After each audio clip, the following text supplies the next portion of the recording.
ગુજરાતના રાજકારણમાં ધીરે ધીરે પોતાનો પગ પેસારો કરી રહેલી આમ આદમી પાર્ટી હવે ગુજરાતમાં ચાલી રહેલા મુખ્ય લડાઈઓ કે મુખ્ય મુદ્દાઓ વિશે હવે સીધી જ મેદાનમાં ઉતરી છે।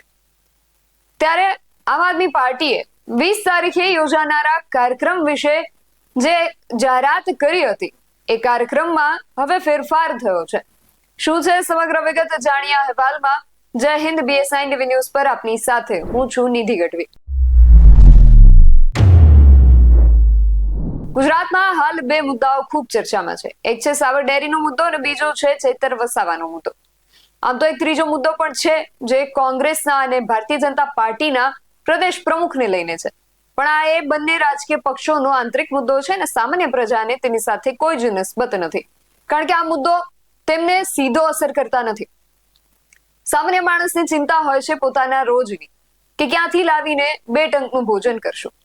એ સામાન્ય માણસ ક્યાંય કોઈ ભ્રષ્ટાચાર કરવા નથી જતો, ક્યાંય કોઈ મોટી મોટી વાતો કરવા નથી જતો, કોઈ બણગા ફૂંકવા નથી જતો। એ માત્ર એટલું જ કરે છે જેમાં તેના પરિવારનું ભરણ પોષણ થઈ જાય। પણ જ્યારે કરેલી મહેનતનું યોગ્ય વળતર ન મળે ત્યારે ભારતનો એ સામાન્ય માણસ રસ્તા ઉપર ઉતરી જાય છે અને પ્રજાની આ પ્રચંડ શક્તિ છે કે કોઈ પણ સત્તાધીશોની સામે આંખમાં આંખ નાખીને પ્રશ્ન પૂછી શકે છે। અત્યારે આવો જ કંઈક પ્રશ્ન સાબર ડેરીના પશુપાલકો આ ડેરીના સત્તાવાળાઓને પૂછી રહ્યા છે અને પોતાની મહેનતનું વળતર માંગી રહ્યા છે। પશુપાલકોની આંદોલન સાથેની આ માંગણી ગંભીર સ્વરૂપ ધારણ કરતી જઈ રહી છે, ત્યારે તેમની આ લડાઈને વધુ મજબૂત બનાવે તેવી જાહેરાત આમ આદમી પાર્ટી દ્વારા કરવામાં આવી હતી કે આગામી 20મી તારીખે આમ આદમી પાર્ટી એક કાર્યક્રમ કરવા જઈ રહી છે, પણ હવે આ કાર્યક્રમમાં ફેરફાર થઈ ગયો છે।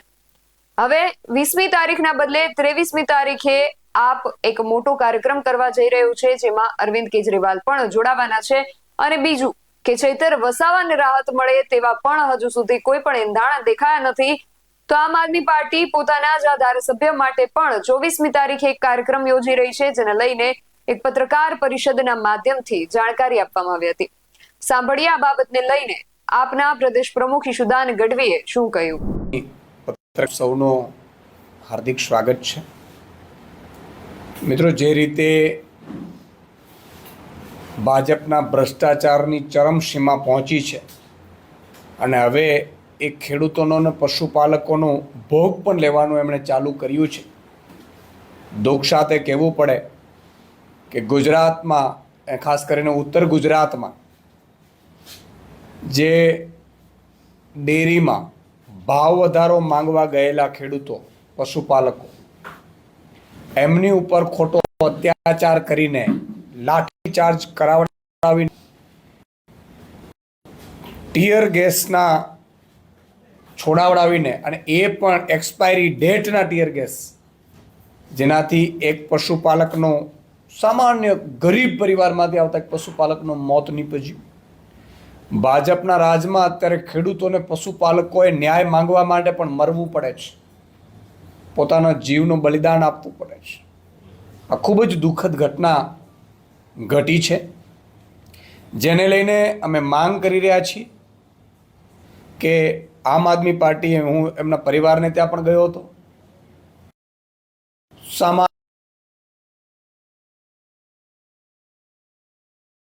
પરિવાર ઈંટોથી બનાવેલો મકાનમાં છત નથી, અશોકભાઈ ભાજપ લાવ્યું છે ત્યારથી પક્ષાપક્ષી હતું નહીં, પણ માનનીય CR પાટીલજીએ જ્યારથી મેન્ડેટ પદ્ધતિ લાવી અને ભાજપનો આખો તખ્તો ગોઠવ્યો, અને પછી ડેરીઓનો જે નફો હોય, જે પશુપાલકોને આપવાનું હોય, એ નફો આ લોકો ભાજપની સભા કરી નાખે છે,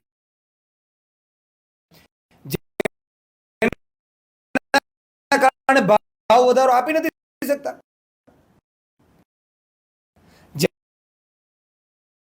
જેના કારણે ભાવ અને ભાજપમાં બેઠેલાઓ ભ્રષ્ટાચારીઓ લઈ રહ્યા છે। આ ભાવ ફેર જે ગયા વર્ષે 19% આપ્યું હતું, એ જ 19%ની માંગ હતી, ડેરીએ ન આપ્યું। એટલું જ નહીં, એમણે વારંવાર દર ભાવ ફેર આપે નહીં, આંદોલનો થાય, એકાદનું મોત થાય, ગુજરાતના ખેડૂતો, પશુપાલકો, દૂધની મંડળીઓ અને દૂધમાં જે ચાલતા પશુપાલકોની ને જે ખેડૂતોની લૂંટ ચાલી રહી છે એનો અવાજ બનાવવા માટે માનનીય અરવિંદ કેજરીવાલજી આગામી 23 તારીખે અમે મોડાસામાં પશુપાલક ખેડૂતોના એક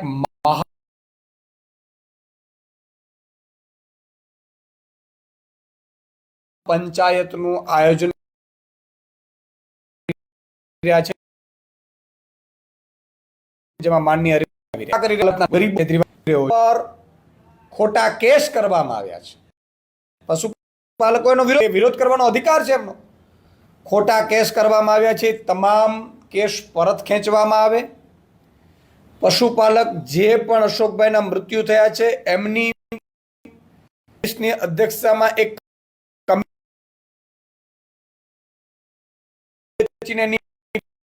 પૂરી તપાસ કરીને જે પણ જવાબદાર અધિકારીઓ અને એમને આદેશ કરનાર ભાજપ આવે. પાલકોની જે માંગ છે ભાવ ફેરની, જે પૂરા 19%ની, એ તાત્કાલિક ધોરણે ચૂકવવામાં આવે. અને ચોથી અમારી માંગ એ છે કે જે પશુપાલક જે મૃત્યુ પામ્યા છે અશોકભાઈ ચૌધરી, એમના પરિવારને, કારણ કે એમની પરિવારની હાલત બહુ જ ખરાબ છે, ખૂબ દયનીય છે, તો એમના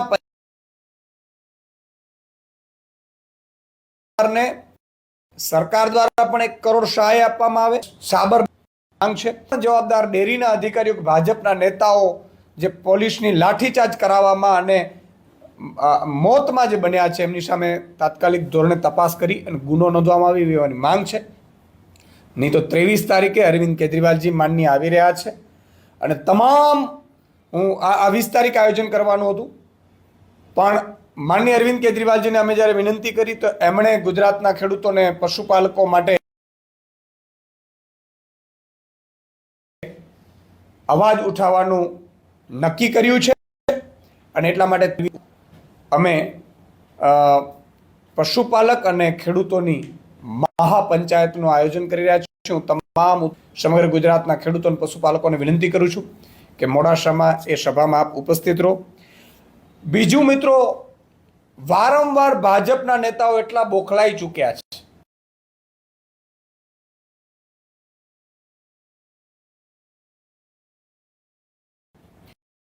છે કે ભાજપના નેતાઓ પોલીસને પોતાના ઉપર ખોટા કેસ કરે છે.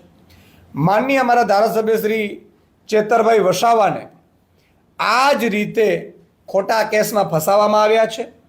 તમે વિચાર કરજો કે હાથાપાઈ કરી છે ભાજપના નેતાઓએ ચેતરભાઈ ઉપર.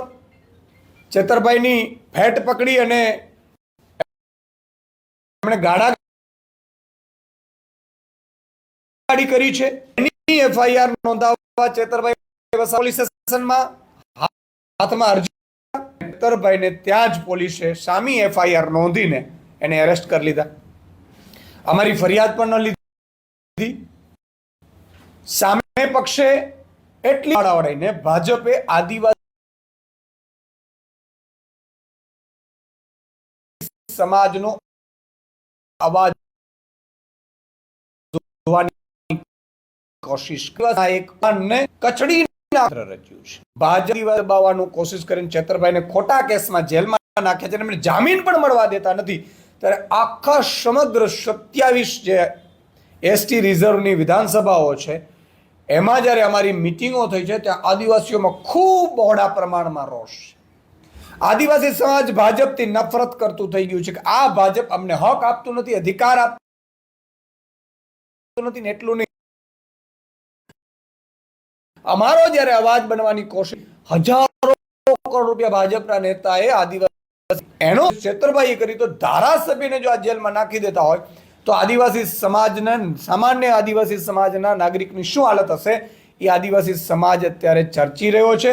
અને એના માનમાં પણ અમે માનનીય અરવિંદ કેજરીવાલજી જ્યારે વિનંતી કરી તો 24 તારીખે માનનીય અરવિંદ કેજરીવાલજી આદિવાસી સમાજના સમર્થનમાં, માનનીય ચેતરભાઈ વસાવાના સમર્થનમાં ડેડિયાપાડામાં આયોજન કરી રહ્યા. એક નાગરિક એક ગામે એ પહેલા અમે પ્લાનિંગ કરીશું કે એક દિવસનો કાર્યક્રમ કરવામાં આવશે, જેમાં ગામ દીઠ ઉપવાસનો કાર્યક્રમ ચેતરભાઈના સમર્થનમાં અને આદિવાસી સમાજમાં જગાડવાનો, અને ભાજપે જે ષડયંત્ર કર્યું છે એનાથી આદિવાસી સમાજને વાકેફ કરવાના અમે કાર્યક્રમો કરવાના છીએ. અને 24 તારીખે માનનીય અરવિંદ કેજરીવાલજીની ઉપસ્થિતિમાં ચેતરભાઈ વસાવાના આદિવાસી સમાજના સમર્થનમાં ડેડી આયોજન કરવામાં આવશે. માનનીય અરવિંદજી 3 દિવસના ગુજરાતના પ્રવાસે આવી રહ્યા છે, ત્યારે પશુપાલકો, ખેડૂતો, આદિવાસી સમાજ, ગરીબો, વંચિતો, શોષિતો, મનરેગા ખાનારાઓ, આ તમામના મુદ્દાઓ માનનીય અરવિંદ કેજરીવાલજી રાષ્ટ્રીય ફલક ઉપર ઉઠાવી અને આ સમાજને ન્યાય આપવાનું કામ કરશે. આપનો કોઈ પ્રશ્ન હોય તો સોશિયલ મીડિયા દ્વારા જોડાયેલા આદિવાસી ભાજપના નેતાઓ કમલમ સુધી પહોંચાડે છે. મનરેગા યોજના આખી આદિવાસી સમાજના ગરીબ લોકોને આપવાની હતી, એના રૂપિયા ચાઉ કરીને કમલમ ને ભાજપના નેતાઓ ખાઈ ગયા. અને એનો અવાજ જ્યારે ચેતરભાઈ વસાવા બન્યા છે એટલે બીજા કેસોની વાત નથી.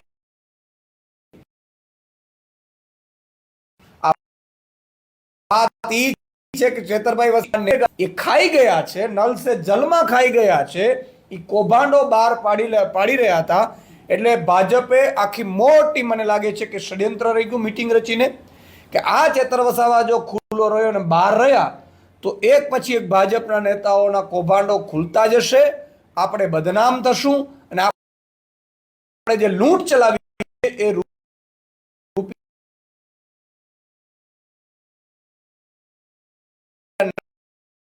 પાછા આપવા પડશે. એટલા સમર્થકો હોય, કોંગ્રેસના અને ભાજપના આદિવાસી સમાજના સમર્થકો હોય, એમને સૌને મારી વિનંતી છે કે આ સમય તમારે આદિવાસી સમાજે એક થવાનો સમય છે. જો અંગ્રેજો પણ આદિવાસીને ઝુકાવી નહોતા શક્યા તો આ ભાજપની શું ઓકાત છે, ભાજપના નેતાઓની શું ઓકાત છે? 2 ટાઈમે પોલીસ કદાચ કેસ કરાવડાવશે.